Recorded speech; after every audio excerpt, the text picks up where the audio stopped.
Ke berita selanjutnya, Tribuners, bentrok di Stein Kapolda Maluku perintahkan tindak tegas warga yang bawa senjata tajam. Kapolda Maluku Irjen Polo Tarya Latif perintahkan anggotanya menindak tegas warga yang kedapatan membawa senjata tajam di kawasan Stein, Desa Batu Merah, Kota Ambon. Demikian disampaikan Kabid Humas Polda Maluku Kombes Pol M. Rum Ohirat kepada awak media di lokasi kejadian Kamis 10 November 2022. Untuk itu, aparat akan merazia warga yang dicurigai membawa senjata tajam di jalanan.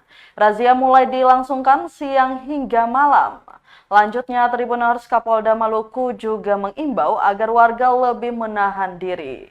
Jangan mudah terprovokasi dengan isu yang tidak bisa dipertanggungjawabkan. Biarkanlah masalah ini ditangani langsung oleh pihak aparat TNI Polri yang sudah banyak ditempatkan di lokasi kejadian. Diberitakan sebelumnya telah terjadi bentrokan di kawasan Stein Ambon, Kecamatan Sirimau, Kota Ambon pada Rabu hingga Kamis 10 November 2022 yang melibatkan dua kelompok pemuda. Ke depan, himbauan dari Bapak Kapolda kepada seluruh warga masyarakat agar menahan diri. Kemudian langkah-langkah yang sudah diambil ini akan ditindaklanjuti melalui dengan langkah penegakan pertama, penegakan hukum. Kemudian yang kedua, akan dilakukan sweeping dan diingatkan kepada masyarakat apabila nanti mereka keluar dengan menggunakan senjata tajam, maka itu akan diambil tindakan tegas.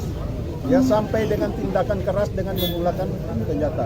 Oleh karenanya, sekali lagi kami menghimbau kepada masyarakat, cukuplah sudah sampai di sini. Ke depan, mulai sore siang ini sampai ke depan, apabila ada yang keluar menggunakan senjata tajam, maka aparat kepolisian maupun aparat yang ada di sini sudah siap untuk mengambil tindakan. Dan itu adalah perintah daripada Bapak Kapolda untuk diambil tindakan tegas dan keras.